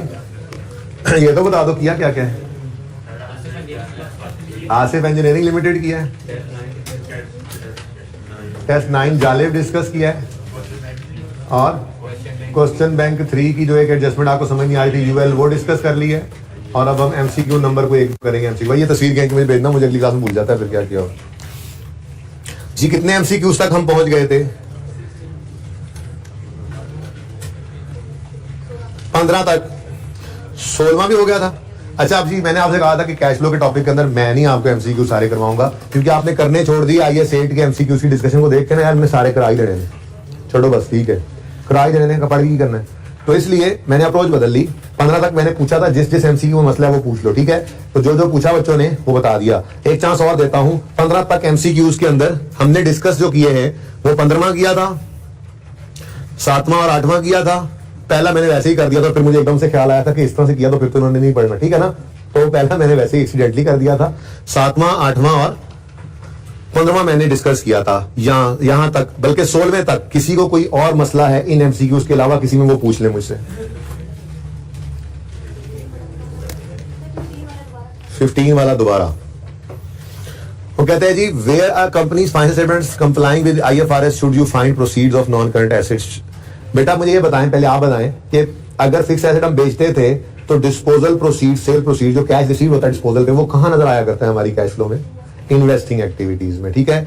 अब वो ये कह रहा है कि फाइनेंशियल स्टेटमेंट्स में कहां नजर आता है ये कैश इनफ्लो। देखो क्या इनकम स्टेटमेंट में ये कैश रिसीव नजर आता है? प्रॉफिट एंड लॉस में तो बेटा गेन लॉस आता है। फिर बैलेंस शीट में नजर आता है, आपको नोट में नजर आता है। नोट में तो एसेट की कॉस्ट निकलती है, अक्यूमुलेशन से अक्यूमुलेशन निकलती है, वहां पे भी ये कैश नजर नहीं आता। स्टेटमेंट चेंज इक्विटी में नजर आता है कहीं? नहीं नजर आता। तो रह क्या गया? Cash flow. उसमें तो हमने देखा था, तो सिर्फ कैश फ्लो में ही आता है, ठीक है। अच्छा ये आईएफआरएस की बात की, अब एक थोड़ी सी बात कर दूं मैं आपको एडिशनल। हम एफआईआर 2 में जब फाइनेंशियल स्टेटमेंट्स बनाएंगे ना, उनमें अगर पीपीई का नोट आएगा ना तो डिटेल ऑफ डिस्पोजल का भी एक सब नोट बनता है, पर वो आईएफआरएस ने नहीं रिक्वायर किया, वो हमारे कंपनी एक्ट ने रिक्वायर किया। मैंने बताया था इसलिए मैं बनवाता नहीं हूं। जब वो सब नोट बनाए ना तो उसके अंदर 5-6 चीजें उसने कहा, बताओ बुक वैल्यू बताओ, सेल प्रोसीड्स बताओ, गेन लॉस बताओ, किसको बेचा नाम बताओ, किस मोड से बेचा बताओ। तो उस केस में फाइनेंशियल स्टेटमेंट्स के अंदर नोट्स में भी वो नजर आ सकता है, सेल प्रोसीड्स की फिगर नजर आ सकती है। लेकिन ये सवाल की रिक्वायरमेंट में फिर भी हम उसको ना लिखें, क्यों? क्योंकि वो क्या कह रहा है, where a company's financial statements complying with IFRS, साथ ये तो नहीं लिखा हुआ and companies act, where you will find sale proceed, ठीक है ना। तो सादा बात, सेल प्रोसीड सिर्फ कहां नजर आती हैं? कैश फ्लो के अंदर, इन्वेस्टिंग एक्टिविटीज में, कैश इनफ्लो के तौर पर, ठीक है। हाँ भाई 16 कोई मसला? 16 तक और कोई? 17 18 19 20 19 तक कोई मसला नहीं है? टाइम ऐसे पूरा हो गया। 19 तक कोई मसला नहीं है, चलो। अच्छा अब देखो कल मैंने नया टॉपिक शुरू करना ही करना है। ये एमसीक्यू 2-2 भी दिन के करेंगे ना तो हो जाएंगे, ठीक है ना। अब इसमें कुछ नहीं बचा है कैश फ्लो के अंदर। आज कोई और नया होमवर्क, नया टॉपिक अच्छा नहीं शुरू हुआ। अगर आप जालिब वाला सवाल दोनों मेथड से करो, मेरी बहुत तसल्ली हो जाएगी, यकीन मानो दिल से दुआएं दूंगा, ठीक है। और आज से का नोट भी बना लोगे इंशाल्लाह आप, तो मैं सोल्यूशन आपसे शेयर कर दूंगा। तो इन दोनों के सोल्यूशन मैं आपके साथ शेयर करूंगा, जालिब के दोनों मेथड्स के, ठीक है ना। प्लीज कर लेना इसको, बहुत अच्छा सवाल है फिर। अच्छा 20 पे कहता है how much cash has been generated from operations, less interest, less tax, less dividend से ऊपर तक जो कैश फ्लो होते हैं ना, उनको कैश जनरेटेड फ्रॉम ऑपरेशंस कहते हैं। आपकी कैश फ्लो स्टेटमेंट के अंदर भाई ये पैकिंग कर दे भाई, बस ये आखिरी MCQ. Statement of cash flows में आपकी ऑपरेटिंग एक्टिविटीज में पीबीटी से कहानी शुरू होती है। एडजस्टमेंट फॉर नॉन कैश करते हैं आप, सिर्फ चार्जर उतार के फिलहाल रखना, लैपटॉप चलता है। उसके बाद adjustment for working capital items आता है।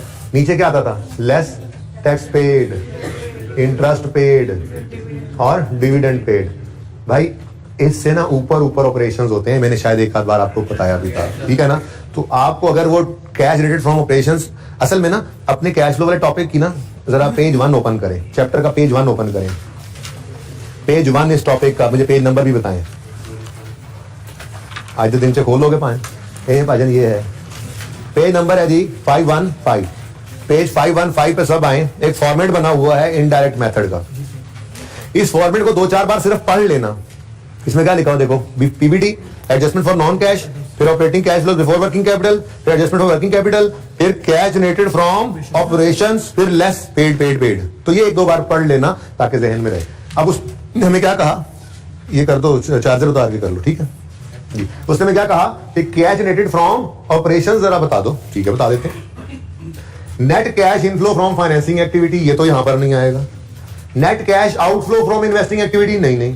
Increase in cash and cash equivalent, ये भी नहीं आएगा। इनकम टैक्स पेड, ये भी नहीं आएगा। इंटरेस्ट पेड, ये भी नहीं आएगा। तो फिर क्या आएगा भाई? हाँ अच्छा, टैक्स पेड है, गिवन है। टैक्स पेड तो है ही नहीं भाई सवाल में। इंटरेस्ट पेड, अच्छा है, सॉरी 65। फिर इंटरेस्ट पेड, ये ऊपर नीचे हो गया जरा माजरा, ठीक है 12। इंटरेस्ट टैक्स ऊपर नीचे हो गया, ठीक है। अच्छा, डिविडेंड है सवाल में? नहीं है, ओके। उसके बाद उसने हमें बताया कि कैश फ्रॉम ऑपरेशंस, ये कोई नहीं है, ये उसको नहीं पता। अप्रोच समझ रहे हो, ठीक है। Net cash flows operating activities के सवाल में गिवन नहीं थे। गिवन होते तो इतना रखना ना, थोड़ा सा बस प्लस माइनस करते ऊपर चले जाते, ठीक है। अब वो कहता है फाइनेंसिंग एक्टिविटी का 145 है, इन्वेस्टिंग एक्टिविटी का net net net net inflows और आउटफ्लोज, ठीक है, वो क्या है जी 160। तो आपने करना क्या है, आपने करना क्या, आपको सी गिवन है नेगेटिव पॉजिटिव है, नेट कैश इनफ्लो 145। उसके बाद ऊपर गए, आपको बी गिवन है 160 नेगेटिव है, वो जैसे चलता था, ठीक है ना। और ऐसे फिर ए आपको गिवन नहीं है। अब पहले आप पहुंचोगे, ये कौन सा, ये नेगेटिव है, आपने रिवर्स वर्किंग करनी है। कैश इनफ्लो आउटफ्लो लिख चुके हैं आप, ए प्लस बी प्लस सी आपके पास नहीं है अवेलेबल, नहीं है ये भी अवेलेबल, ठीक है। तो जो फिगर आनी है उसमें जो ऐड होना है वो उसने बता दिया। Increase in cash and cash equivalent बता रहा है, ओपनिंग और क्लोजिंग से फर्क इंक्रीज बता रहा है। तो ओपनिंग 0 लो, क्लोजिंग ये फिगर लो। अब बनती है बात, ट्राई करना, कल करवा दूंगा, टाइम खत्म हो गया, ठीक है ना। अब यहां पे आप ओपनिंग को 0 लेकर जितना इंक्रीज आया क्लोजिंग उतना ज्यूम करके रिवर्स वर्किंग करते हुए यहां पे पहुंचोगे, ठीक है ना। ये यहां पे, ठीक है। इस फिगर के अंदर इसको रिवर्स वर्किंग करनी है तो माइनस करोगे, माइनस होने वाले को ऐड करोगे, आप यहां पे पहुंच जाओगे। इस फिगर में से इंटरेस्ट और टैक्स दो फिगर्स गिवन है, वो ऐड बैक करोगे, प्रॉफिट फ्रॉम ऑपरेशंस पे पहुंच जाओगे, ठीक है। ट्राई करना जिंदगी, तो कल मिलेंगे 20 ऑनवर्ड्स। ये सबसे पहले करवाऊंगा, एक दो एमसीक्यूज आगे करूंगा। रह कितने के आगे, टोटल है कितने? 20 ही रह गए, सारे कर लेना आज, ठीक है। अल्लाह हाफिज।